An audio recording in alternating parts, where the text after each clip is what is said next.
Los humanos trazamos el mapa de todos los rincones del planeta. Exploramos selvas y desiertos. Fuimos al espacio, pero solo hemos podido llegar a 11 kilómetros de profundidad de la superficie. Solo una quingentésima parte del camino hacia el núcleo terrestre. Ahora estamos a punto de llegar más profundo.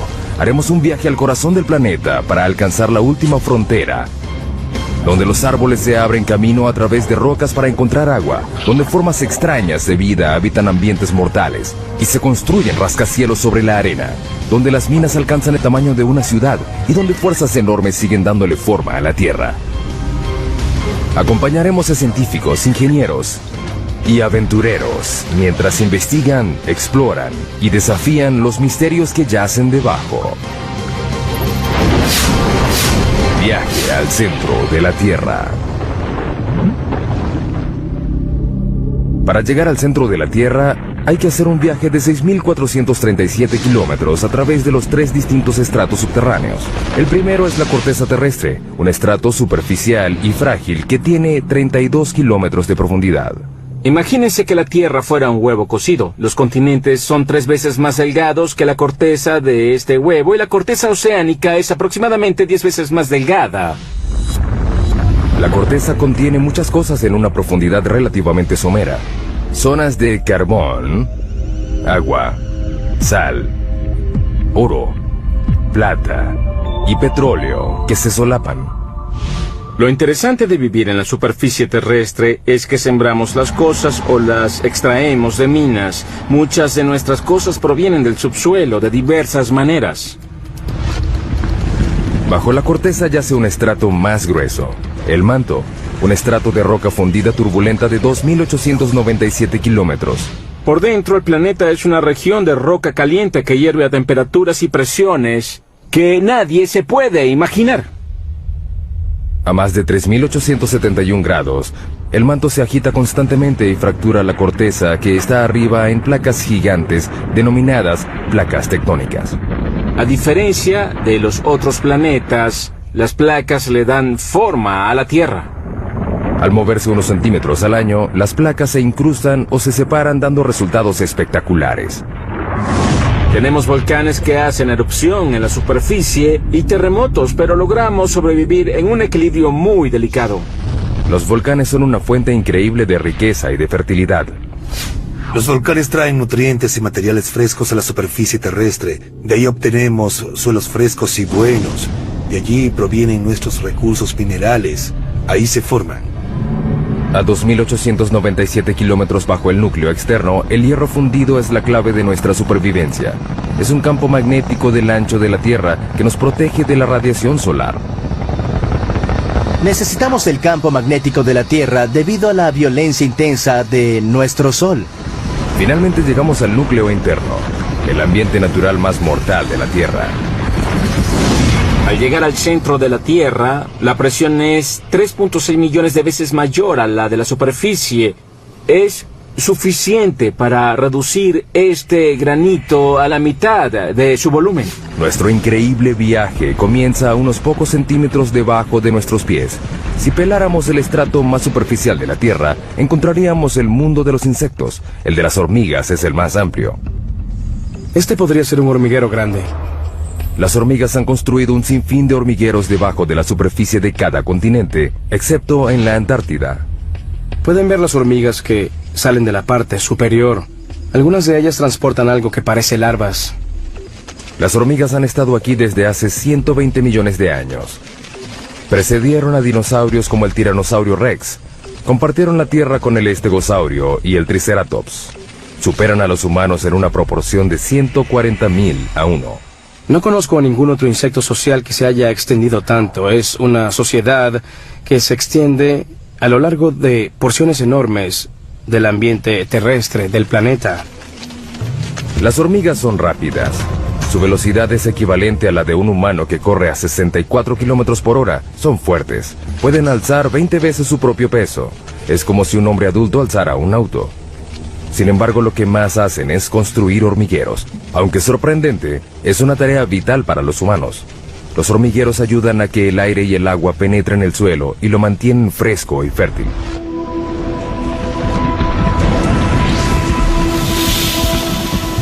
debajo de la zona de las hormigas, 2 metros bajo tierra. Londres, Inglaterra. A 2 metros bajo estas calles concurridas yacen las venas y arterias que transportan las necesidades de la vida moderna. 45.000 kilómetros de gasoductos, 30.500 kilómetros de cables eléctricos, 64.300 kilómetros de cloacas y el lugar de descanso final para millones de personas. La frase 2 metros bajo tierra se usa mucho para hablar de los fallecidos y enterrados, pero ¿de dónde proviene? Es una historia que data de 1665, en Londres. La ciudad sufría una epidemia de peste bubónica. En plena epidemia llegó a haber más de 7.000 muertos a la semana. El Lord Alcalde de Londres trató de detener la propagación de la enfermedad y ordenó que se excavaran las tumbas de las víctimas de la plaga al menos 2 metros bajo tierra. Se creía que los muertos infectaban a la gente sana y que al enterrarlos a 2 metros bajo tierra se podía contener la enfermedad. Luego, la gente supo que la plaga era transmitida en realidad por las pulgas que portaban las ratas negras. Finalmente, la epidemia de 1665 causó la muerte de 72.000 personas, 1 de cada 6 londinenses. La ciudad no descansó hasta que el gran incendio de Londres acabó con las ratas el año siguiente. Sin embargo, la tradición de enterrar los muertos a esa profundidad se extendió por todo el mundo.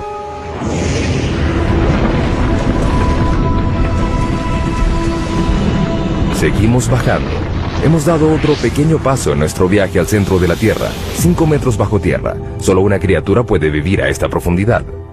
En estos túneles habita el perro de la pradera, el animal excavador que habita más profundo en el mundo, un animal que tiene un impacto sorprendente en nuestro ecosistema. Los adultos solo miden 30 centímetros de largo y pesan 1,5 kilos, pero son literalmente máquinas excavadoras bajo tierra. Excavan empujando la tierra con sus patas, pateándolo. También usan su cabeza como un martillo neumático. Es muy divertido. Las madrigueras tienen hasta 5 metros de profundidad y más de cientos de metros de longitud. Son más grandes que un campo de fútbol. Además son muy complejas. El diseño tiene un sistema sofisticado de aire acondicionado. Hay 2 entradas a diferentes alturas que crean un vacío parcial, que hace que el aire entre por la entrada más baja y salga por la más alta. Es un sistema de madriguera muy complicado. No creo que se haya encontrado otro animal que tenga un sistema de madriguera tan complicado como este. Estas pequeñas criaturas tienen una importancia increíble para otros animales. Muchos animales dependen de los perros de la pradera para su supervivencia. Por ejemplo, estas madrigueras tienen un efecto significativo en la manera como el agua y los nutrientes circulan a través del ecosistema de las praderas. Ese pasto es más nutritivo. Las praderas se benefician de la presencia de estos perros. Sus excavaciones le llevan aire al suelo y su excremento ayuda a fertilizarlo. En el siglo XIX había más de 400 millones de perros de la pradera, pero los granjeros los consideraban alimañas y los eliminaban. Hoy quedan menos de 100 millones. Es una mala noticia para las áreas donde habitan. No son realmente parte del sistema de las praderas como lo eran hace 200 años, porque no hay suficientes para que tengan el impacto que se necesita para atraer a los búhos de madriguera o al bisonte. Por un lado, no son animales en peligro de extinción, pero las praderas, como deberían ser y como fueron hace 150 años, sí están en peligro. La próxima parada en nuestro viaje es a 15 metros de profundidad. En muchos lugares del mundo desaparecen las formas de vida superiores a esta profundidad. El suelo da paso a la roca. Comenzamos a encontrar carbón. El carbón se formó hace 300 millones de años. Fue un proceso que ocurrió una sola vez. El clima era más caliente y más húmedo que el actual. En las regiones ecuatoriales de la Tierra predominaba un pantano gigante. Los árboles caídos y la vegetación se descomponían en el suelo cenagoso y los sedimentos superiores los comprimieron en rocas. Hoy, el carbón genera 1/3 de la electricidad mundial. Se producen 7 millardos de toneladas al año. Los campos de carbón más grandes del mundo están en China, Rusia y los Estados Unidos. El estado de Pensilvania produce el 1% del suministro mundial. El pueblo de Centralia en Pensilvania una vez tuvo 1500 habitantes. Era una comunidad idílica de un pueblo pequeño. Podrías ir de un lado a otro y conocer a todos. Es un buen estilo de vida. Hoy es un pueblo fantasma por culpa de un accidente inesperado. En 1962 incendiaron a propósito la basura en un relleno sanitario al lado del cementerio del pueblo. Querían limpiar el vertedero del pueblo, incendiaron la basura y el incendio se extendió por una abertura en este laberinto de unas minas profundas de carbón que habían sido abandonadas. El incendio alcanzó una profundidad de 15 metros y se extendió por 2 kilómetros cuadrados. El área de una parte de Manhattan, y aún no se ha acabado. La antracita es el carbón que activa el fuego. Es un combustible lento y rico en carbono. Al ver la orientación del lecho de roca, se puede notar que se hunde de esta manera, creando un valle sinclinal. En la región de antracita, la mayor parte del carbón se encuentra en el valle. A 649 grados centígrados, el punto de fusión del aluminio, el incendio consumió el suelo y la roca hasta que no quedaron bases.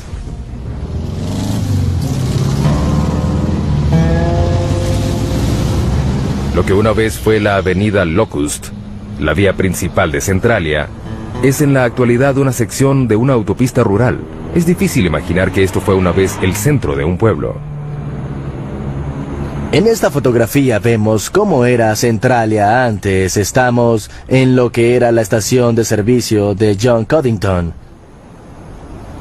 Ese árbol muerto de allá es el mismo de la fotografía. Las calles estaban llenas de casas, unas al lado de la otra. Todo eso desapareció, la naturaleza reclamó lo suyo y ya no queda casi nada del antiguo pueblo. Esta casa en la avenida Locust, enfrente de la estación de servicio, pertenecía a Bob Gadinsky.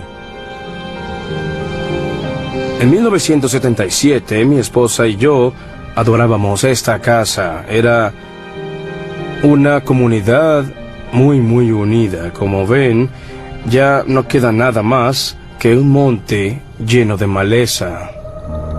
Con el pasar de los años, el incendio creció. Se hizo más fuerte y se avivó. Quemó el paisaje y chamuscó los árboles desde abajo. Aparte del calor y el humo, el fuego despidió un gas nocivo al igual que lo hace hoy en día. Monóxido y dióxido de carbono, sulfuro de hidrógeno y dióxido de azufre. No es recomendable que respires aquí porque estos gases están presentes. Cuando las calles comenzaron a desintegrarse, el gobierno federal entró en acción y en 1984 el Congreso financió la evacuación voluntaria. La mayoría de los ciudadanos de Centralia se mudaron para nunca volver. Era preocupante vivir sobre un desastre. Nos sentíamos atrapados y me preocupaba la seguridad de los niños. Por eso me fui tan pronto como pude. El incendio subterráneo ganó. De 15 a 150 metros de profundidad, el suelo ya dio paso a la roca. Esta es la zona de construcción, el estrato donde nacen los proyectos de construcción más grandes del mundo. Como los trenes subterráneos, hay 52 sistemas ferroviarios subterráneos en el mundo. El más largo está en Shanghái, China. 422 kilómetros de rieles, 55 kilómetros más largo que la ciudad de Nueva York. Sin embargo, el tren subterráneo más profundo del mundo está en San Petersburgo, Rusia, a 100 metros bajo tierra, la altura de la Estatua de la Libertad. Tradicionalmente los túneles se excavaban así, o así. Ahora usan esto. La máquina perforadora de túneles, también conocida como MPT.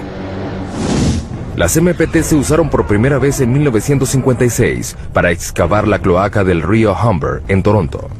La máquina mide 122 metros de largo, su cabeza cortante mide 15 metros de diámetro y gira 3 veces por minuto para cortar la roca. Se usa un láser para mantener el rumbo. A medida que las MPT avanzan, se instalan anillos tornillos de acero y placas revestidoras de concreto. Las MPT son como fábricas móviles. Por el frente cortan la roca y por detrás dejan un túnel acabado. La MPT es el secreto tras alguno de los megatúneles del mundo, como el túnel de base del Gotardo, que comunica a Suiza con Italia a través de la cordillera más alta de Europa, los Alpes. El punto más profundo del Gotardo está a 2.438 metros, por debajo de los picos de las montañas. Se extiende a lo largo de 58 kilómetros. Es el túnel ferroviario más largo del mundo. La construcción comenzó en 1996. Se necesitaron 4 MPT para perforar 2 túneles paralelos de manera simultánea, de un extremo a otro, a través de 24 millones de toneladas de roca. Tardó 14 años. Finalmente, en octubre de 2010, se logró realizar la perforación final. Antes, los camiones tardaban 4 horas en ir de Zúrich, Suiza, a Milán, Italia. El túnel redujo la duración del trayecto en 90 minutos. Para los ingenieros que construyen túneles, la roca es una pesadilla que deben atravesar. Pero la roca también se utiliza para construir las bases de los edificios más altos del mundo. Nueva York, el hogar de los rascacielos más famosos y más antiguos del mundo. Para mantener en pie estos edificios colosales, los ingenieros anclaron las bases de los edificios al lecho de roca, construyeron una plataforma y construyeron encima de ella. De hecho, el horizonte de Manhattan refleja el estrato de roca que tiene debajo. El anclaje sostiene a la mayoría de los rascacielos, incluyendo el edificio más alto del mundo, el Burj Khalifa de Dubái, que mide 823 metros de altura y tiene bases de 50 metros de profundidad. Pero si no hay lecho de roca, ¿se puede construir un rascacielos? Es un desafío que debieron enfrentar los ingenieros de la próxima parada de nuestro viaje, a 114 metros de profundidad, debajo de uno de los edificios más altos del mundo, las Torres Petronas en Kuala Lumpur, Malasia.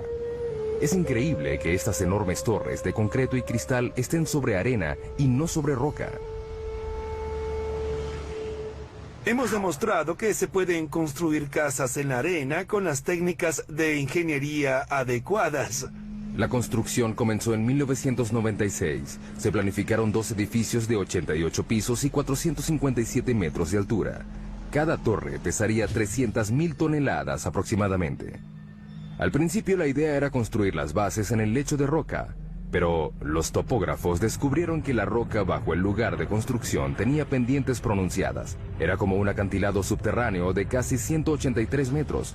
Si seguían construyendo, la mitad de las torres quedaría sobre el acantilado y la otra fuera de él. Un llamado al desastre. Si hubiéramos mantenido la posición original, ya no tendríamos torre. Se habría caído. El lugar de construcción era un área limitada en el centro de la ciudad. No había espacio para construir torres completamente sobre la roca.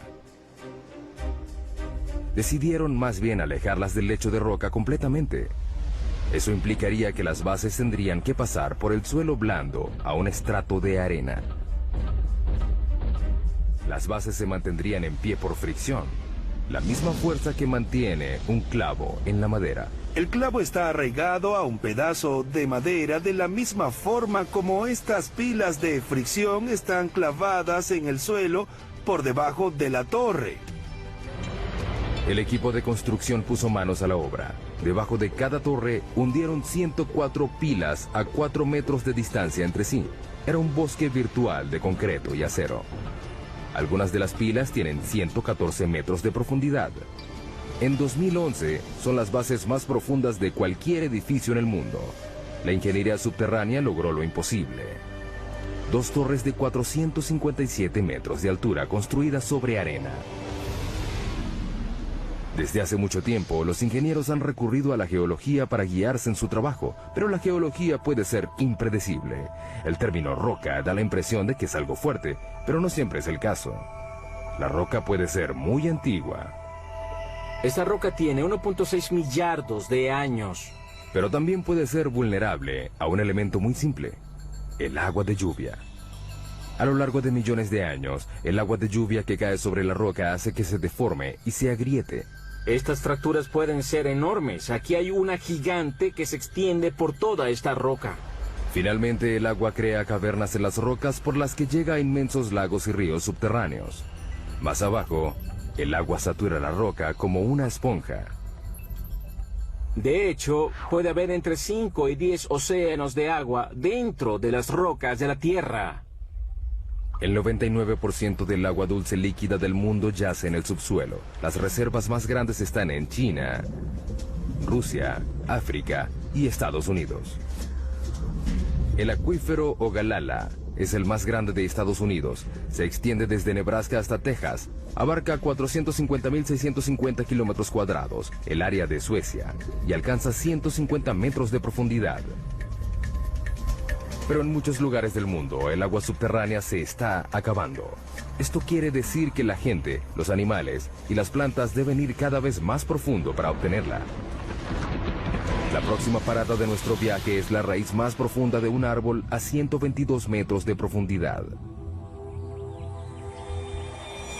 Mpumalanga, Sudáfrica. En un precipicio ubicado sobre las claves de Eco, hay un pequeño bosque de higueras que tienen 150 años. Estas higueras han superado 2 retos: crecer sobre roca y sin ninguna fuente aparente de agua. Parecen sacados del Señor de los Anillos. Las raíces y las rocas no se mezclan. Los árboles normalmente crecen en suelo fértil. Sin embargo, el clima de este lugar es árido. Durante la mitad del año no llueve. Las higueras necesitan hasta 23 litros de agua diarios para sobrevivir y romperán las rocas para encontrarla. Las raíces de los árboles están programadas genéticamente para saber que hay agua debajo de ellas. La punta de la raíz segrega un lubricante llamado mucílago que suaviza el recorrido de la raíz. A medida que crece, la raíz explora la roca en busca de grietas y puntos débiles. Las higueras dependen de una sola raíz para encontrar agua. Esta llega muy abajo. La pregunta es, ¿qué tan abajo? Nos deslizamos hacia las profundidades de la Tierra. Cuanto más abajo, más duro es el camino. Es increíble lo que hace la madre naturaleza, solo para encontrar agua. Pero la raíz de la higuera es escurridiza. Esperemos encontrar algo más adelante. Finalmente, Burroughs encuentra algo. ¡Oh, al fin! A 37 metros de profundidad vemos la primera señal de una raíz de higuera real. La raíz tarda 70 años en llegar tan profundo. Una vez que encuentra humedad, termina su viaje. La raíz se encuentra en el fondo a 122 metros de profundidad. Estamos viendo la raíz más profunda que conozca el mundo. Está bombeando agua debajo de mi mano mientras nosotros conversamos. La está bombeando hacia la higuera. Hasta la superficie. Hemos pasado por mamíferos subterráneos, túneles hechos por el hombre y las raíces más profundas hasta llegar a la zona mineral. Las rocas están conformadas por minerales. El hombre ha explotado la riqueza mineral de la Tierra por más de 40.000 años. Pero ¿qué hacemos cuando una mina llega al final de su vida útil? Algo completamente inesperado, como lo demuestra nuestra siguiente parada en el descenso al centro de la Tierra. Sala, Suecia, 152 metros de profundidad. En 2006, los suecos convirtieron una antigua mina de plata en una de las habitaciones de hotel más profundas del mundo. Está amoblada en plata con un comedor exclusivo. Sin embargo, el baño más cercano está en la superficie. La temperatura ambiente es de unos fríos 4 grados. La mina de plata que aloja esta habitación fue clausurada en 1908. Durante 400 años, los mineros extrajeron 40.000 toneladas de roca, casi toda a mano. En el siglo XIX, esta era la mina más importante de Suecia. Hoy en día, la herencia que dejaron los mineros se puede apreciar en los túneles y cavernas que se extienden en la oscuridad por 20 kilómetros. La idea de la habitación de hotel surgió a partir del interés turístico creciente en la mina. La gente viene para dar un vistazo al pasado. La plata es de hace 4.600 millones de años, es decir, del origen del sistema solar. Se formó a partir de partículas minerales despedidas al espacio por estrellas que explotaban. Estas partículas fueron atrapadas por el remolino de polvo de los embriones planetarios. Se fundieron con el agua y el calor subterráneo. Hoy se extraen en Australia, China, Europa y América 20.000 toneladas de plata al año. En Sala, el agua que ayudó a crear la plata una vez sigue ahí. La mitad de la mina está llena de agua. Cuando la mina funcionaba, había bombas para controlar el agua de lluvia que se filtraba. Ya no se hace. Esta sección inundada de la mina contiene unos 5 millones de litros. Suficiente agua para llenar 25.000 bañeras. Marco y Tatia Ranisto reservaron la habitación subterránea para celebrar su 15º aniversario de bodas. La idea fue de Tatia. Quiero darle una gran sorpresa y algo especial. Gracias. El elevador tarda 4 minutos y medio a una velocidad de 60 centímetros por segundo para llegar a la habitación a 152 metros de profundidad. Marco empieza a vacilar. Estoy nervioso. Estaré bajo tierra solo. Bueno, casi solo. Estaré ahí. Los Ranisto llegan a su destino. Oh.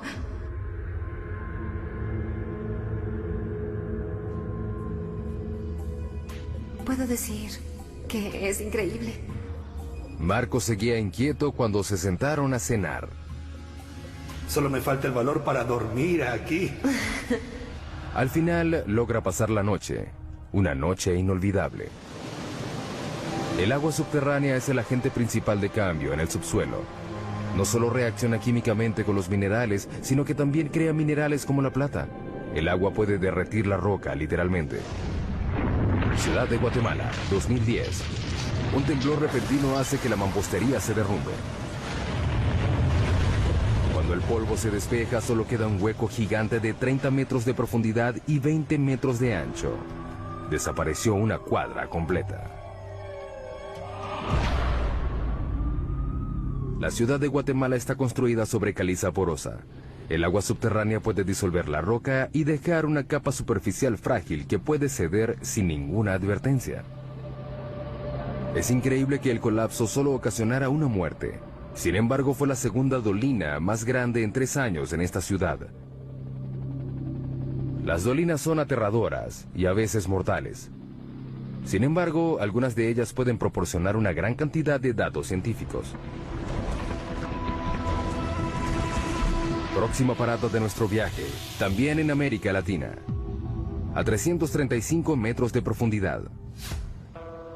El Zacatón, México. Es una dolina llena de agua donde no hay lugar para la vida. Bajo esta superficie apacible no hay aire. Pero en este lugar vive una forma de vida, los microbios, y son muy extraños. Todas las bacterias y materia biológica deben sobrevivir en un ambiente anaeróbico que origina formas de vida extrañas. En 2006 la NASA envió un equipo a estudiar los microbios del Zacatón. El primer paso fue descubrir cómo era el interior de la dolina. No sabíamos cuán grande era ni cómo era. Era algo completamente desconocido. Por eso llegaron con una nueva tecnología, un robot en forma de huevo, diseñado para llegar a donde las ondas no pueden. Lo llamaron Profundidad X. Puede ir en todas direcciones, hacia arriba, hacia abajo, a la izquierda, a la derecha. Puede girar y hacer cualquier movimiento necesario para abrirse camino a través de un ambiente tridimensional. Profundidad X mide 2 metros de ancho y 1,5 de profundidad. Es del tamaño de una moto de 4 ruedas. Lo que lo hace especial es que no se maneja a control remoto, se conduce solo. Una vez que desciende por debajo de la superficie, queda por su cuenta. Durante ese tiempo, debe tomar sus propias decisiones. Para ver, el robot cuenta con un sonar. Esta tecnología se desarrolló en el siglo XX para hacer rebotar ondas sonoras en las paredes y piso de la dolina. El robot crea constantemente en su memoria un mapa tridimensional actualizado como un murciélago que vuela en una cueva oscura. Profundidad X fue el primer robot en tener la capacidad de pensar por sí mismo. Bien sea crear el mapa, decidir tomar una muestra o regresar a la superficie, son decisiones que el robot debe tomar. Luego de sumergirse 50 veces, profundidad X se conoce todos los rincones y ranuras. La gente se pierde en las cuevas y no sabe si está en la segunda o tercera intersección. Un robot con profundidad X hace un buen trabajo al distinguir estas situaciones confusas, mejor que las personas en algunos casos. En poco tiempo, el Zacatón reveló sus secretos. Sabemos que es caliente, tal vez hay manantiales que alimentan el Zacatón. La sorpresa más grande fue el descubrimiento de 100 tipos de bacterias, incluyendo 6 nuevas especies de un microbio llamado Archaea, que tiene un estilo de vida extraño. Viven del azufre. Una de las arqueas tenía azufre en su organismo, metabolizaba el azufre del agua y lo utilizaba como una fuente de energía. El descubrimiento confirma que no todas las formas de vida requieren condiciones como las de la Tierra. Tal vez algún día un descendiente de profundidad X haga un viaje al espacio. Veremos a estos exploradores ir a lugares donde la gente no puede llegar. A un lugar como la luna de Júpiter, Europa, en busca de vida similar en otro mundo. América Latina y México en particular están llenos de dolinas. La provincia de Yucatán tiene más de 3.000 dolinas. Algunas están llenas de agua y otras no, pero nada se compara a nuestra próxima parada. El abismo vertical más profundo del mundo. El sótano de las golondrinas.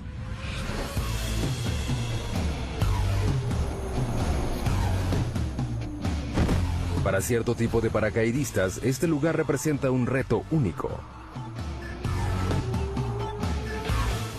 Te paras en el borde, miras hacia abajo y te lanzas. Sientes una corriente de aire.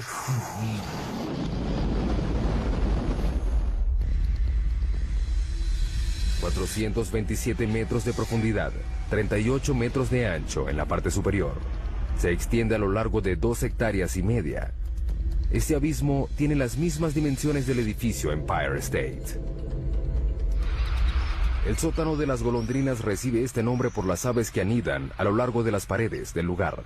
Millones de ellas vuelan en espiral al amanecer y regresan al atardecer. Lo que para las aves es fácil, es muy difícil para un paracaidista. Todo depende de la posición y la precisión en el tiempo. Los paracaidistas corren el riesgo de desorientarse en el subsuelo. Cuando saltas al subsuelo, hay paredes que te rodean. Siempre tendrás paredes alrededor. El paracaidista tiene 6,5 segundos para alar el cordón.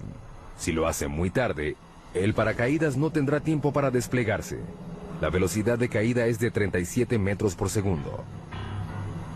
Caer al suelo a esa velocidad es como chocar contra una pared en un auto que va a 130 kilómetros por hora.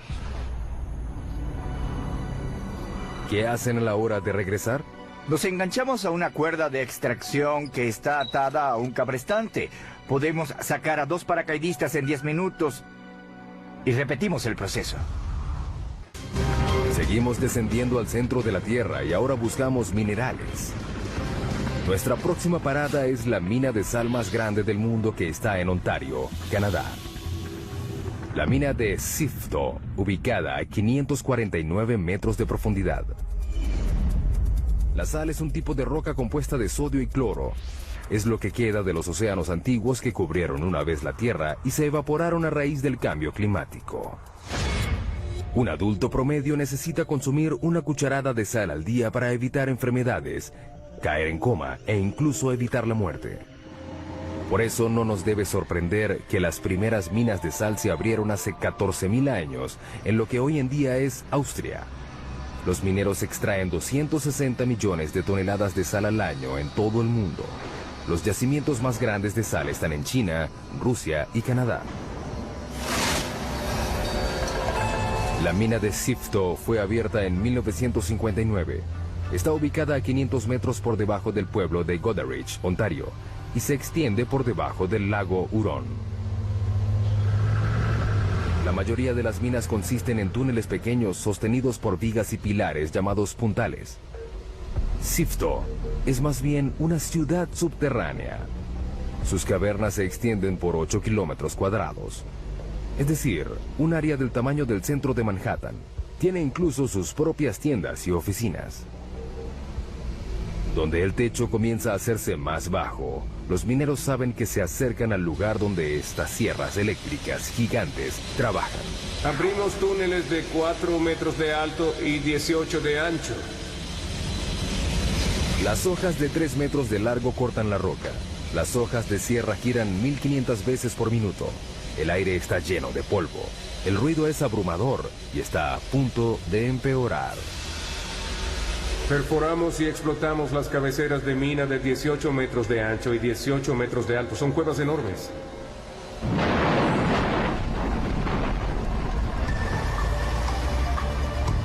Camiones gigantes transportan la roca recién cortada a la mandíbula de un triturador hambriento. Los camiones descargan la roca a una velocidad de 10 veces por hora, 24 horas al día, 7 días por semana. En los 4 minutos que le toma al monstruo triturar la carga, pedazos de roca de 1/4 de tonelada se reducen a granos gruesos. La correa transportadora la lleva a compensación y descarga. Es un tanque grande que llena los baldes de sal que suben y bajan. Así sacamos la sal. Este gran tanque es de gran beneficio para nosotros. La tolva permite que todo el procedimiento se realice en el subsuelo. Se extraen entre 24 y 26 mil toneladas al día. Y podemos incluir más incluso. Esta mina produce diariamente suficiente sal para la mitad de la población mundial. Sifto cree que puede mantener esta producción durante otros 250 años.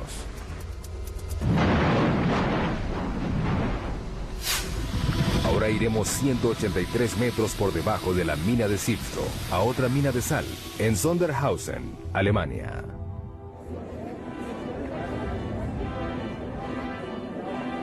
En esta mina se realiza un evento deportivo muy extraño. El maratón más profundo del mundo. Correr bajo tierra, ¡qué locos! Correr en un maratón subterráneo es una experiencia muy diferente a correr en la superficie. No te sientes libre. En el bosque se siente el viento, pero en el subsuelo no. Las condiciones son extremas. Por ejemplo, la temperatura. Por cada 18 metros que bajas en la corteza, la temperatura sube 1 grado. La razón de esto se remonta a hace 4.600 millones de años, al origen de la Tierra. La mezcla de los remolinos de gases y de partículas que formaron el planeta tenía polvo cósmico radioactivo. Cuando se comprimió en roca, liberó su energía radioactiva como calor y aún lo hace. Trabajar en esas condiciones es muy difícil, pero correr es peor. A una profundidad de 732 metros, los atletas deben tolerar una temperatura de 27 grados. Hace mucho calor. Estamos cerca del infierno. 40% de humedad. El aire no es fresco. Ese es el mayor problema. Y un recorrido muy difícil. La carrera se realiza en un circuito irregular que sube y baja 213 metros en cada vuelta. Si te caes aquí abajo, puedes tener lesiones fuertes. A la velocidad promedio de un maratón, el pie pasa 0.2 de segundo en el suelo. Con la fatiga, el pie se queda más tiempo en el suelo. En la mina, cuanto más largo es el contacto, mayor será el riesgo. ¿Ves? Es muy resbaloso. Necesitamos zapatos con un buen perfil como este. Estos tienen un perfil alto, pero podría ser más alto. Necesitas unos zapatos de clavos, con muchos. Es inevitable que este suelo traicionero tenga una víctima. No se sabe por qué los atletas corren el riesgo de competir en estas condiciones peligrosas. Si les preguntan, todos responden lo mismo. Por placer. Creo que es el maratón más difícil del mundo. ¿Quién puede decir que corrió en un maratón a 610 metros bajo tierra? Luego de pasar medio día bajo tierra, los atletas pueden regresar a la superficie. El calor húmedo, el aire seco y las demás condiciones difíciles son solo temporales. Sin embargo, para los 33 mineros chilenos no fue fácil salir en 2010, cuando el techo de uno de los túneles de la mina de cobre colapsó y quedaron atrapados a 732 metros. Los mineros tuvieron que soportar 27 grados centígrados, un aire denso y lleno de polvo de roca, oscuridad y aislamiento. No sabían si lograrían salir. Tuvieron que perforar una roca volcánica dura llamada basalto para abrir el hoyo de rescate. Pero esta roca se caracteriza por sus deslizamientos súbitos. Con el temor de provocar otro colapso, equipos de todo el mundo llegaron a Chile a perforar el hoyo de rescate con la última tecnología. Fue un proceso muy lento. Luego de 69 días, los 33 mineros fueron rescatados, uno de los rescates mineros más grandes de la historia. Nos acercamos a los lugares más profundos a los que ha llegado el hombre. Este es el laboratorio científico más profundo del mundo. Hay mucho que hacer aquí.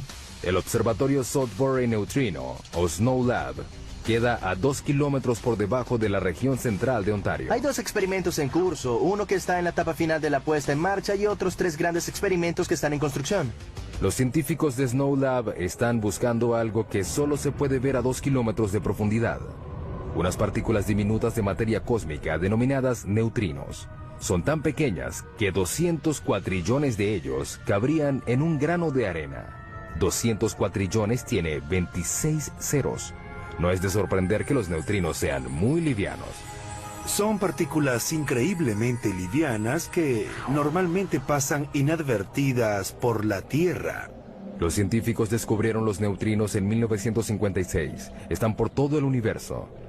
Para poder ver algo tan pequeño, hay que filtrar los rayos gamma, los rayos X y la radiación ultravioleta que bombardean continuamente la Tierra desde el espacio.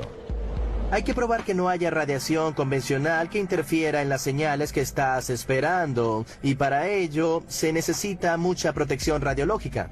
Por eso el laboratorio está a esa profundidad. Estos rayos cósmicos imposibilitan las mediciones de los neutrinos, que son muy sensibles. Los 2 kilómetros de roca por encima de nuestro laboratorio reducen estos rayos cósmicos por un factor de 10 millones. Para encontrar algo tan pequeño como los neutrinos, se necesitan equipos muy grandes. Cuando buscas una partícula, tratas de aumentar las probabilidades de verlo. Los túneles y cámaras intercomunicados del Snow Lab se extienden por un área de 7.247 metros cuadrados. Es el tamaño de 6 piscinas olímpicas juntas.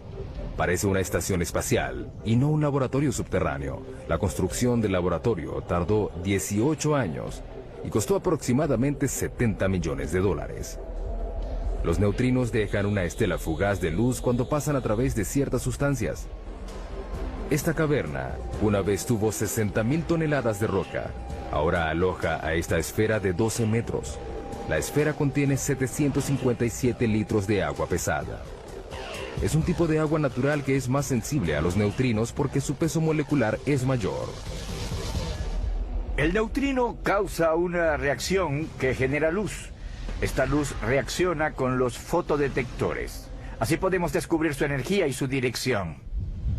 Es difícil llegar al laboratorio a esa profundidad. El elevador desciende a 640 metros por minuto. Luego hay que caminar un trecho de 1,5 kilómetros. La temperatura ambiente es de 27 grados. Es muy caliente por la presión que hay a esa profundidad. Alrededor de ellos, la roca está presionada a 551 bares.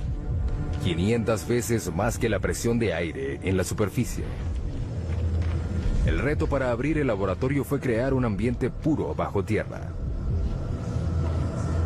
Mantenemos las fuentes de polvo y contaminación al mínimo, limpiando constantemente. Al entrar, los científicos deben someterse a un proceso riguroso de descontaminación para eliminar el polvo que pudiera arruinar los delicados experimentos. Tenemos que quitarnos todo lo que llevamos puesto en la mina. Ducharnos y ponernos ropa limpia que nunca haya estado expuesta a polvo de la mina. Aparte del polvo, la gente siempre despide desechos minúsculos por sí sola. 600.000 partículas de piel por hora. 100 hebras de cabello al día. Todo eso puede comprometer el trabajo del laboratorio.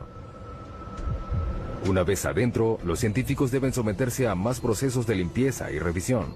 Hasta las cloacas del laboratorio están limpias. Tratamos todos los desechos del baño y todas nuestras aguas residuales que provienen de la lavandería y las regaderas. Tienen bacterias especiales que reducen los desechos de manera orgánica y ni siquiera huelen. Nos gusta pensar que tenemos los inodoros más profundos del mundo. Es una comodidad que les agradaría a los exploradores subterráneos de nuestra siguiente parada en el viaje al centro de la Tierra. La madre de todas las cuevas a 2 kilómetros de profundidad.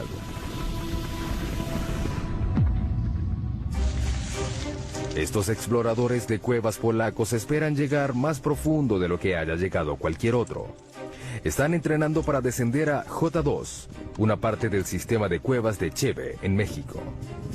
Buscamos la cueva más profunda del mundo. La erosión del agua de lluvia creó J2. El descenso implica grietas, caídas verticales y cámaras inundadas. Pasar por este camino subterráneo no será fácil. Tenemos que entrenar constantemente para poder lograrlo. El descenso de 2,5 kilómetros es tan profundo como la altura del monte Santa Elena. Los exploradores de cuevas van equipados como alpinistas subterráneos, con arneses, cuerdas, ganchos y cascos. Las condiciones de la cueva Kasprowa Nisia, en Polonia, son similares a las de J2, pero no tan profunda. A medida que el equipo desciende, el pulso aumenta a 140 latidos por minuto. Los exploradores queman unas increíbles 6.000 calorías diarias, el doble de lo normal. Hay que llevar mucha comida durante la exploración. En la expedición real, cada explorador llevará más de 27 kilogramos de comida a un campamento base casi a la mitad del camino. Aunque es muy agotador llevar toda esa carga de comida a menos de 1 kilómetro, es vital. Simplemente se necesita llenar el estómago. Así es. A los exploradores de cuevas les encanta estar bajo tierra. Cuanto más angosta y pequeña sea la cueva, mejor. Para mí es como estar en un parque, jugando con mis amigos. Pero la J2 real no es ningún juego para niños. Tiene pasadizos tan angostos que intimidan a los exploradores más expertos.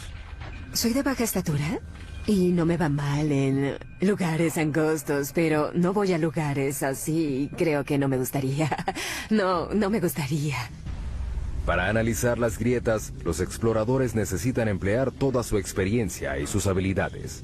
Si caes 20 centímetros más allá, te quedas atascado en la grieta.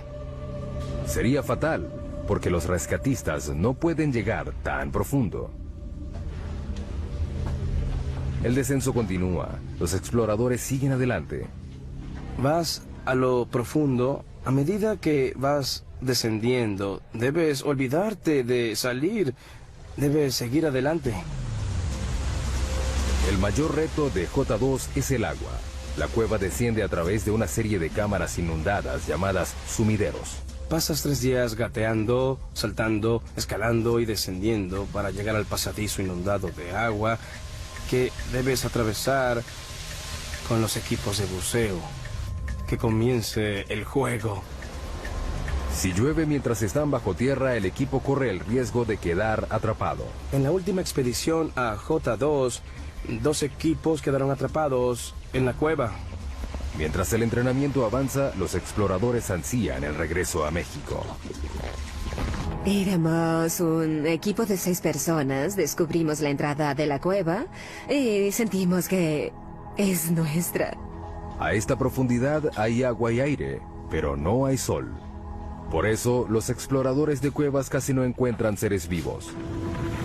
Para buscar pistas sobre el origen de la vida en la Tierra, los científicos deben llegar más abajo, al fondo del mar.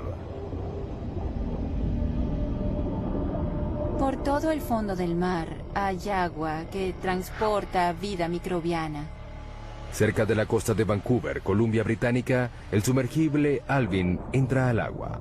Para nosotros estos estudios son como las misiones Apolo. Alvin es un mini submarino de aguas profundas de 16 toneladas y 7 metros de largo. lleva una tripulación de 3 personas a 2,5 kilómetros de profundidad, en busca de microbios producidos en el interior de la Tierra. En la superficie no hay nada similar a los microbios. No podemos reconocer al menos el 75% del contenido genético de este tipo de vida. Eso es lo que Alvin busca. Agua caliente que sale de los respiraderos que vienen debajo del lecho marino y es rica en microbios. Estamos empezando a entender que están allí, pero no sabemos exactamente cómo. Los respiraderos pueden alcanzar temperaturas de hasta 400 grados. Son producidos por el movimiento de las placas tectónicas. La costa de Vancouver está sobre la placa Juan de Fuca, una de las más de 12 placas que están en movimiento constante. Cuando los bordes de las placas se separan, crean fisuras grandes en el lecho marino. A través de ellas, el agua es succionada, calentada en el subsuelo y despedida de nuevo al océano en un ciclo continuo. Esta agua porta consigo los microbios. El equipo de Edwards no tiene idea de cuán lejos llega esta vida dentro de la corteza. Eso es lo más impresionante. No sabemos dónde acaba la vida. Para descubrirlo, insertarán sensores conocidos como corchos en una sección de 3.237 kilómetros cuadrados del lecho marino, un área del doble del tamaño de la ciudad de Los Ángeles. Los corchos de 2,5 metros están equipados con monitores de temperatura y de presión. Se llevan a 457 metros por debajo del lecho marino, a un total de 3,2 kilómetros por debajo de la superficie. Los corchos rastrean el recorrido del agua caliente dentro de la corteza terrestre. Tenemos que entender realmente cómo fluye el agua y qué tipo de microbios hay allá abajo. Sigan el agua, ahí estarán los microbios. La riqueza mineral de la Tierra es el motor de la mayor parte de la economía mundial. Cuanto más raro sea el mineral, más profundo llegarán los mineros para obtenerlo. Tautona, Sudáfrica. Para llegar a la mina más profunda del planeta, los mineros deben viajar por 3,8 kilómetros durante 1 hora a una velocidad de 16 metros por segundo. Están buscando oro. Está compuesto de polvo cósmico al igual que la plata, pero es más extraño. Se han explotado menos de 200,000 toneladas de oro desde los primeros registros históricos. Tautona produce 12,5 toneladas al año, lo que representa la mitad de la oferta del oro actual. Al abrirse el elevador, una ola de calor recibe a los mineros. A esta profundidad, la temperatura ambiente es de unos achicharrantes 54 grados. Hace más calor que en el Valle de la Muerte en verano. La mina tiene un enorme sistema de aire acondicionado que disminuye la temperatura hasta 28 grados. Sigue siendo caliente, pero al menos tolerable. Mientras los 5.600 mineros que trabajan aquí sudan en las galerías y túneles de la mina, deben estar atentos al techo. A esta profundidad, cualquier temblor puede desatar un mini terremoto subterráneo. Las rocas que caen a partir de este dejan algunos muertos cada año. La siguiente parada de nuestro viaje es 3 veces más profunda que la mina de Tautona. Es el lugar más profundo que ha alcanzado el hombre alguna vez. En el oeste del Pacífico, a 11,2 kilómetros de profundidad, yace el abismo Challenger. Es un corte profundo del lecho marino de 69 kilómetros de ancho que se extiende por 2.543 kilómetros, la distancia entre Nueva York y San Antonio, Texas. El peligro en este abismo no es el calor ni los temblores, es la presión. El 23 de enero de 1960, el oceanógrafo suizo Jean Piccard y el comandante de la Armada estadounidense Don Walsh emprendieron un viaje en una nave submarina única que los llevó a ser los primeros y únicos humanos que hasta ahora han visto el verdadero fondo del mar. Don Walsh revive el viaje. Es el único sumergible que ha llegado al abismo Challenger y nadie ha regresado allí en casi 50 años. Por una buena razón. La presión a 11 kilómetros de profundidad es de 1.103 bares. Imagínense un dedo cargando el peso de 48 aviones Boeing 747. Para soportar ese peso, Piccard diseñó un sumergible llamado Trieste, de 15 metros de largo y 3,5 de diámetro. Pesaba 51 toneladas. Era del tamaño de un camión mediano y cargado. Para protegerse, la tripulación se sentó en una esfera de acero de 2 metros de diámetro que pesaba 16 toneladas. No había mucho espacio para estirar las piernas. Teníamos 481 litros para ambos. Ese es el tamaño de una nevera doméstica. No era algo malo, tomando en cuenta que el agua a esa profundidad estaba a 1 grado. La temperatura dentro del casco se aproximaba a la de una nevera doméstica también. Para poder flotar, el Trieste estaba suspendido de un flotador. Era una especie de globo submarino. A diferencia de los globos aéreos, el equipo no podía usar helio para este. Optaron por otra cosa. Todos sabemos que el petróleo es más liviano que el agua. Por eso el Trieste usaba gasolina. Se necesitaron 85.171 litros de gasolina para hacer flotar la nave. Suficiente gasolina para llenar los tanques de 500 autos. 8 de la mañana, hora cero. Comienza el descenso. Era un proceso lento y cauteloso. El tamaño y la posición de las ventanas de la cabina del Trieste dificultan la visión. Esta es la ventana principal. Es una pieza gruesa de 18 centímetros de plástico acrílico. Hay una escotilla del otro lado de la esfera que tiene una ventana más pequeña. También hay una ventana en el tubo de entrada. A 201 metros, el Trieste se sumerge en la oscuridad. Hasta aquí penetra la luz solar. Pero a los 914 metros, la naturaleza acude a ayudarlos. Lo único que ilumina el abismo es la bioluminiscencia de los animales y el plancton. Estos tienen fuentes de luz como las luciérnagas. Es como una nevada al revés. Transcurre otra hora. Luego ocurre un problema. Hubo un ruido fuerte a los 6 kilómetros. A 6 kilómetros bajo el agua, Walsh hace una prueba diagnóstica. Oímos el ruido y verificamos todos los medidores que teníamos. Todo parecía bien, así que seguimos el camino. Pero de repente vio algo. Miré a la ventana de la escotilla y vi una grieta así en la ventana. La tripulación está a 2 centímetros de una muerte segura. Si la ventana interior se hubiera roto, habríamos muerto de manera instantánea porque la presión a 6 kilómetros de profundidad es como 690 bares. La muerte habría sido inmediata, no nos habríamos enterado. Pero la ventana soporta. Deciden continuar. Luego de casi 5 horas, el Trieste llega finalmente al fondo. Walsh ve algo increíble. Antes de aterrizar, vimos un pez blanco. Los vertebrados no deberían sobrevivir a esta profundidad. Pero los acuanautas no pudieron seguir investigando. Cuando aterrizamos, levantamos una nube de sedimentos que se quedó ahí durante unos 20 minutos. El limo del lecho marino lo cegó. Era como estar en un vaso de leche. No tuvieron otra opción. No podíamos ver nada ni tomar fotos. No se despejaba, así que decidimos regresar a la superficie. Para que el Trieste pudiera regresar, Walsh controlaba el peso quitando el lastre. Teníamos 2 tinas de lastre llenos de bolas de acero. Al fondo de la tina había un electroimán. Las esferas seguían en la tina cuando el imán estaba encendido. Al quitarles la electricidad, salían. Con el movimiento de un interruptor, el Trieste inició su ascenso a la superficie y a la historia. 11,2 kilómetros es el límite de la exploración humana. Estamos a 1/3 de nuestro viaje a través de la corteza terrestre. El hombre se retira y entran las máquinas. Todos los científicos usan herramientas que les permiten explorar sitios a donde no han llegado. Telescopios, microscopios, pero los geólogos tienen un problema particular. No les puedo decir que hay 30 centímetros por debajo del suelo en el que estamos parados porque no puedo ver a través de la roca. La solución parece obvia: perforar y mirar. Pero ese enfoque está minado de problemas.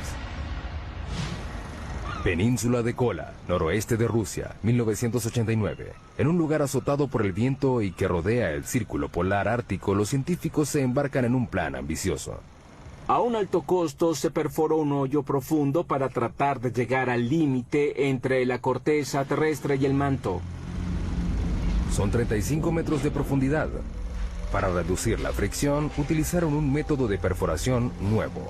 En vez de hacer girar toda la sarta, ahora solo gira la mecha bien lubricada, con lodo y aceite.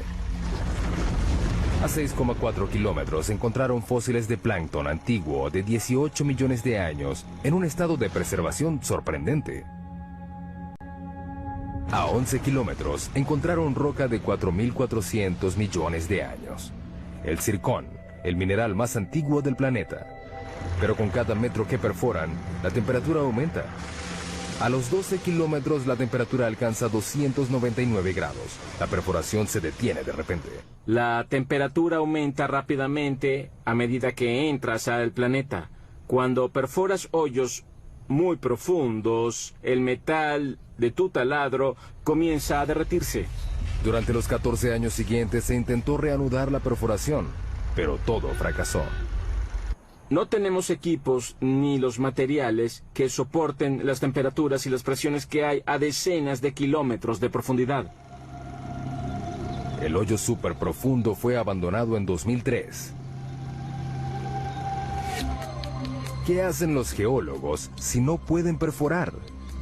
Pues usan sus oídos. No vemos lo que hay dentro del planeta, lo escuchamos. Estos ecógrafos se conocen como sismógrafos y siguen los sonidos hechos por el movimiento de las rocas en el subsuelo. Literalmente escuchan los terremotos. En promedio, hay un terremoto de magnitud 6 o más cada 3 días. Hace que todo el planeta tiemble. Las vibraciones cambian según la densidad de la roca. Estos son datos que los geólogos pueden leer. Hemos podido crear imágenes tridimensionales de todo el planeta mediante el seguimiento de miles de sismos hechos con miles de sismógrafos durante muchos años. Todo el mundo depende de los recursos que están bajo nuestros pies.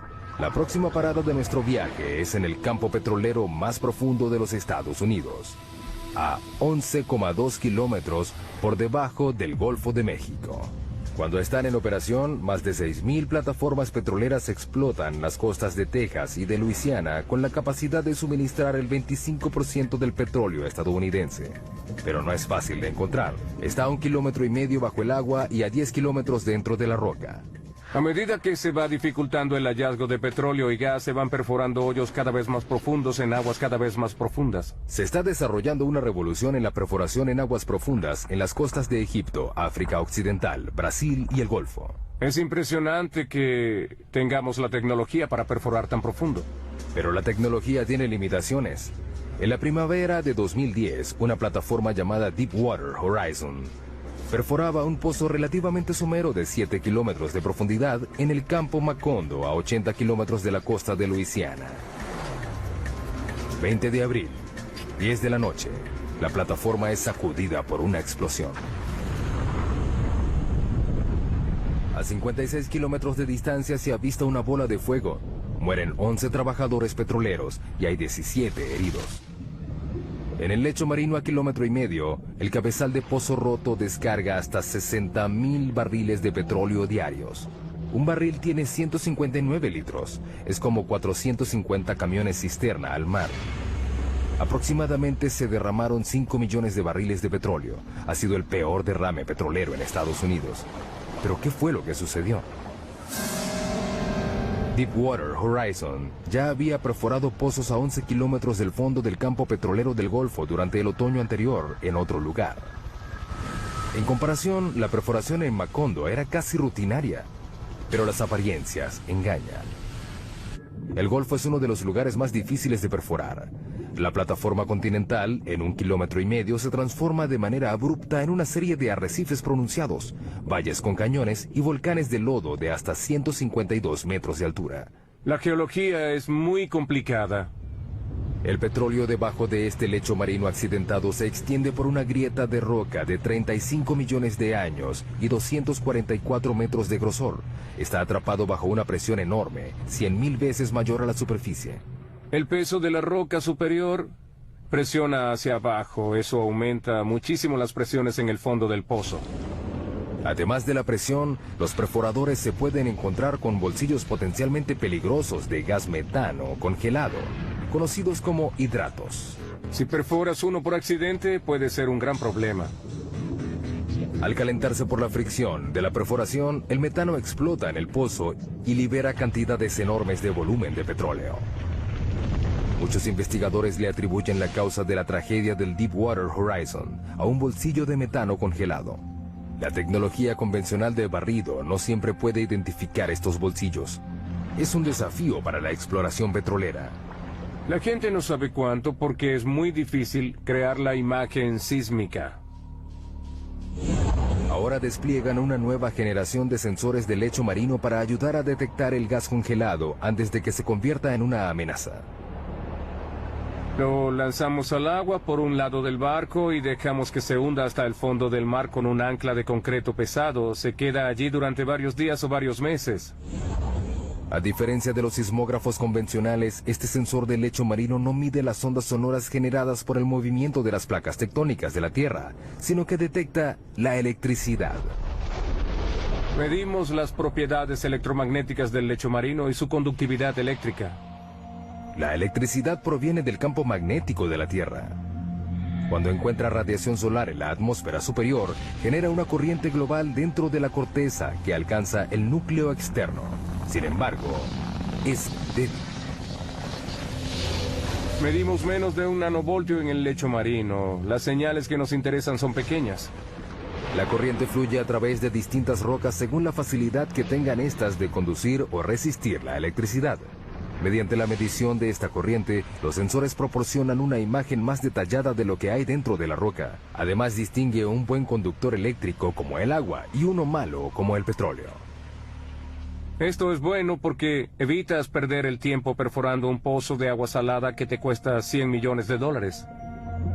Igual que el petróleo, los hidratos de metano son malos conductores, pero existen a profundidades someras por debajo del lecho marino. Para encontrarlos, hay que darles una descarga eléctrica a la Tierra. Eso es lo que este instrumento que tengo delante trata de hacer. Lo llaman SUESI, las siglas en inglés de Instrumento Submarino de Fuente Eléctrica Scripps. Utiliza un suministro de 2000 voltios con una corriente de hasta 500 amperios, un mini rayo que es 5 millones de veces más fuerte que el que se necesita para matar a un ser humano. Lo llevamos muy cerca del lecho marino a través de un cable por la parte de atrás de nuestro barco de investigación. Lo alimentamos con electricidad y genera una corriente eléctrica que se inyecta en el agua por una antena. Luego miden lo que reciben de vuelta. Una lectura somera que muestra que la roca es resistente a la electricidad. Quiere decir que contiene un bolsillo de hidratos. El tiempo dirá si el barrido electromagnético ayudará a reducir el riesgo de reventones en el mundo de los campos petroleros profundos. Mientras tanto, la técnica tiene muchos otros usos entre los geocientíficos. Es como poder ver dentro de un plato de sopa hirviendo y saber a dónde va todo. Y revela muchas cosas sobre el movimiento de rocas en el interior profundo de la Tierra. Con las imágenes de alta resolución de estos sismogramas, podemos detectar los detalles de lo que sucede dentro del planeta, algo inimaginable hace 10 o 20 años. Estamos casi a la mitad de nuestro recorrido a la corteza, casi 5 kilómetros más profundo que cualquier humano haya llegado. No es un lugar amigable. Aquí la roca está a 482 grados, suficiente para derretir el vidrio. La presión es 1517 bares y estamos buscando terremotos. En todo el planeta, las placas tectónicas se incrustan y se pandean en un movimiento lento y continuo a un promedio de 2,5 centímetros al año. La misma velocidad a la que crecen nuestras uñas. Sin embargo, ese movimiento puede ser devastador en la superficie. Enero 2010, Puerto Príncipe, Haití. Un terremoto de magnitud 7 sacude la ciudad. El sismo principal dura solo 10 segundos, pero las réplicas continuaron por 2 semanas. Después de esas 2 semanas, hay 230.000 muertos, casi 300.000 edificios destruidos y 2 millones de personas quedaron sin hogar. Es el cuarto terremoto más devastador de la historia. Los terremotos tienen un potencial de ser los desastres naturales más catastróficos. En Haití, la falla que causó este desastre solo tenía 64 kilómetros de largo y se movió solo 2 metros. Pero los temblores desataron fuerzas inimaginables. Hay mucha energía almacenada en la Tierra y sube a la superficie en forma de onda. El sismo movió la Tierra como una sábana en ondas de hasta 4 metros de alto. Cuando golpea la superficie, la onda se concentra allí, se refleja y regresa. Puede tener el doble de intensidad de la onda de ese lugar. Estamos en el Centro de Investigación de Ingeniería Sísmica de la Universidad de California en Berkeley. Los científicos de este centro se ganan la vida rompiendo cosas. Estos son algunos de los modelos probados de las columnas esquineras. Pueden ver que están muy dañados. Estas pilas de escombros son los restos de pruebas de laboratorio, el fruto del trabajo científico que ha hecho posible la creación de edificios antisísmicos perfectos. Los científicos ya aprendieron la lección. Si un terremoto ocurre en un lugar, volverá a ocurrir. No es cuestión de si ocurre, sino de cuándo. En California tenemos la mala suerte de tener terremotos con bastante frecuencia. Sin embargo, eso nos hace prepararnos. Las únicas opciones son mudarse o construir edificaciones más seguras. Debemos prepararnos mejor para un terremoto mediante mejoras de normas de diseño. Durante un terremoto, el movimiento más peligroso no es el vertical, sino el horizontal. Este ingeniero trabaja en un diseño que hace las paredes más resistentes a los movimientos horizontales mortales que derriban los edificios. Creamos este tipo de conexión que puede transferir cargas laterales. Estas paredes están unidas por placas de acero que soportan la tensión. Las placas se pueden romper sin que la pared completa colapse. Las paredes están hechas con una mezcla de concreto y fibra, que las hace más flexibles y menos quebradizas. Están diseñadas para que se dañen. El equipo de Berkeley usa una variedad de equipos para someter a los nuevos diseños a un proceso lento de destrucción. Ese bloque de concreto inmenso mide 8 metros y medio de largo por 8 de alto. Pesa 300 toneladas. Hay mucha energía latente encerrada en esa masa. Cuando estos 4 martillos hidráulicos enormes empujan el bloque, le transfieren la energía a la estructura que se está probando. En este caso, se prueba un armazón de columnas y vigas similar al de un rascacielos. Nadie sabe cómo responderá la estructura. Es la primera vez que probamos algo de este modo. El objetivo es llevar la estructura al límite. El edificio se inclina en una dirección y las vigas rotan en sentido contrario a las columnas. El acero se pandeó, pero el armazón sobrevivió. Es un inicio prometedor para el diseño. Pero la única manera de asegurarse de que una estructura soportará un terremoto es creando uno. Esta es la mesa de temblores. La mesa de temblores nos permite crear un terremoto cuando queramos. Como su nombre lo indica, las mesas de temblores crean temblores a escala real, que sacuden edificaciones a escala real. Podemos simular 6 componentes del movimiento. La mesa puede mover la edificación hacia adelante y hacia atrás, hacia arriba y hacia abajo o hacia los lados para recrear lo que sucede. El objetivo no es analizar por qué se caen los edificios, sino por qué permanecen de pie. Una de las cosas que queremos predecir es cuándo una estructura colapsará completamente y cuándo colapsará solo de manera parcial. Los terremotos han matado a millones de personas, pero el movimiento tectónico que los ocasiona también forma parte de un ciclo global que es vital para la salud del planeta Tierra. La vida humana no habría evolucionado si no fuera por la tectónica de placas. Sin la tectónica de placas tendríamos un solo océano gigante en la superficie y no tendríamos ningún animal terrestre. El ciclo de creación de la superficie terrestre voltea virtualmente la Tierra. Esto es una amonita, un fósil que vivió en el fondo del océano.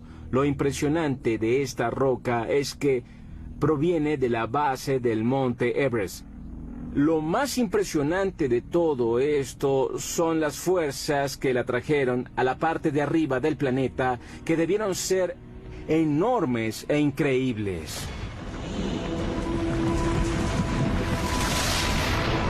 fuente de estas fuerzas yace aún más profunda que las placas tectónicas. Nuestra próxima parada en el viaje al centro de la Tierra. A 35 kilómetros de profundidad entramos al manto, una vasta región de 2.897 kilómetros, que contiene el 70% de la masa del planeta. Aquí la temperatura y la presión compiten para decidir cuál de las dos cambiará más a la roca. A 56 kilómetros de profundidad, la presión es 16.500 veces mayor a la de la superficie, más de lo que un humano puede soportar. Esta cámara a alta presión ilustra el impacto de una presión tan alta en un cuerpo humano desprotegido. La respiración se hace imposible rápidamente porque los pulmones colapsan y las costillas hacen una implosión. Solo 3 kilómetros más abajo, a 59 kilómetros, la presión aplasta y pulveriza nuestro cráneo. Pero la temperatura también aumenta gracias a la liberación de energía radioactiva en el manto. A 982 grados, el calor es suficiente para empezar a derretir la roca. Esta comienza a convertirse en algo llamado magma. El magma es lo que ocurre cuando la roca alcanza su temperatura de fusión y pasa de estado sólido a líquido. Puede fluir por largas distancias y luego es forzada a salir a la superficie terrestre. A medida que se filtra hacia arriba, el magma se mezcla con una variedad de sustancias que lo hacen más volátil. El magma es una combinación fascinante de roca fundida y gases disueltos como agua y dióxido de carbono. Justo debajo de la superficie, el magma acumula en esos vacíos en la roca que los científicos denominan cámaras. La cámara más profunda que se haya detectado está a 34 kilómetros por debajo de Oahu, Hawái. La mayoría está a 10 kilómetros de profundidad. Las cámaras se llenan lentamente de magma. A medida que aumenta la presión bajo tierra, el magma es forzado a salir hacia la superficie.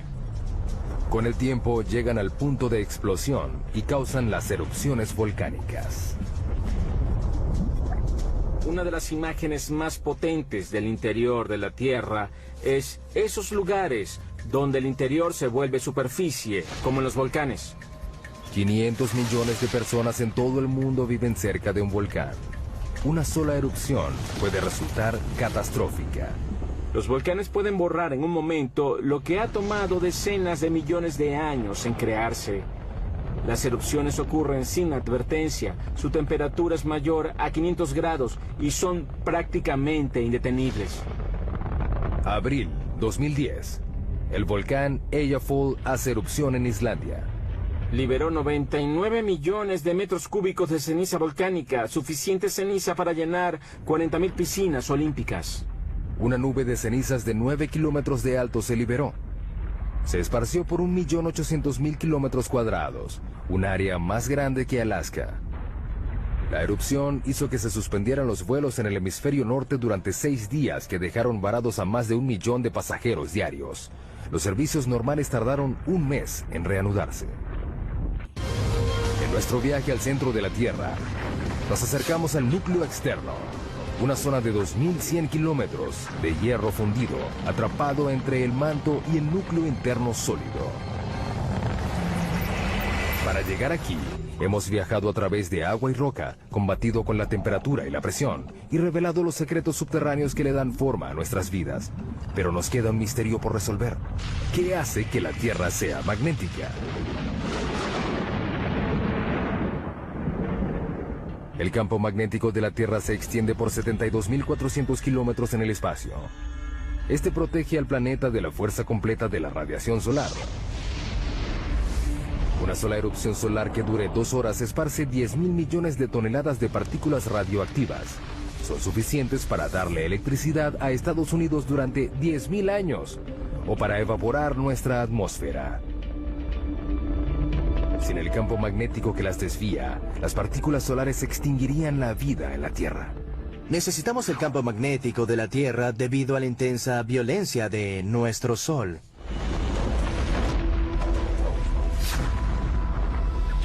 El campo se origina en el núcleo externo rico en hierro.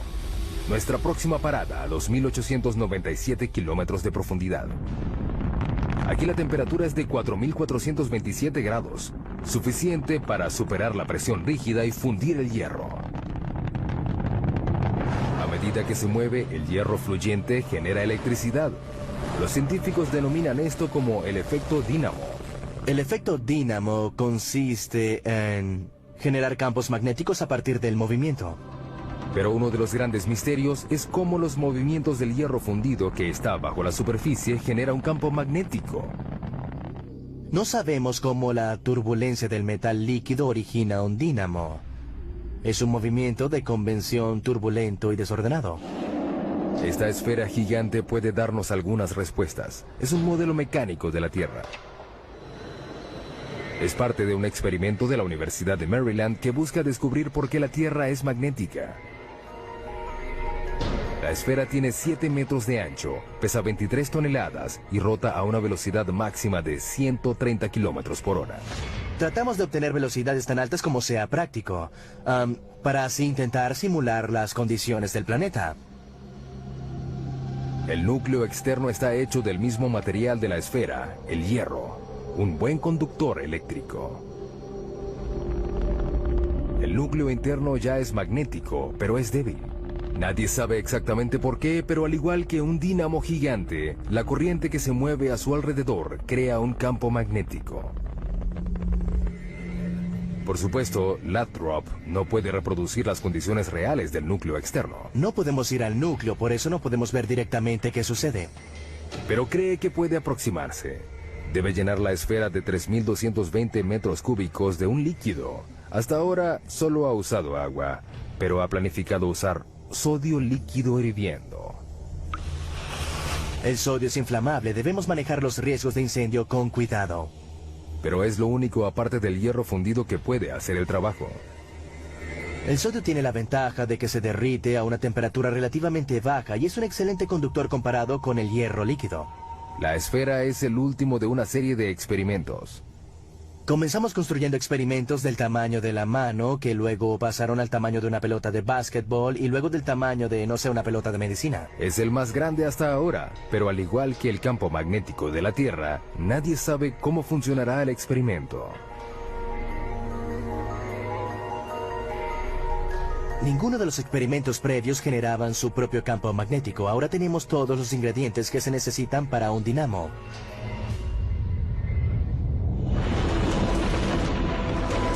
Casi 6.400 kilómetros de profundidad, llegamos al final de nuestro viaje, el núcleo terrestre.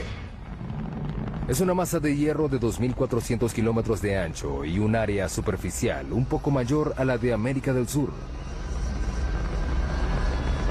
La temperatura de este lugar no es tan caliente como la de la superficie solar, pero el peso de todo el planeta presionándolo hace que el hierro permanezca rígido. La presión es muy intensa, es 3,5 millones de veces más que la presión de la superficie. La misma convección que ayuda a generar el magnetismo también empuja el calor hacia la superficie, enfriando el núcleo en el proceso. A medida que la temperatura cae, el núcleo se solidifica lentamente. Un día no habrá suficiente roca fundida para crear un campo magnético. Pero el sol se apagará y destruirá la Tierra antes de que ese día llegue. Mientras tanto, el calor del núcleo ayuda a crear la lenta rotación del manto que renueva la superficie. Alimenta la química de nuestra riqueza mineral y genera el campo magnético que nos protege de un universo hostil. Las probabilidades de encontrar otro planeta como la Tierra son muy pocas. Hemos llegado al final de nuestro viaje a casi 6.400 kilómetros de profundidad. Vimos túneles que atraviesan montañas y minas del tamaño de una ciudad. Pasamos por incendios e inundaciones. Soportamos terremotos, volcanes y presiones que trituran nuestros huesos.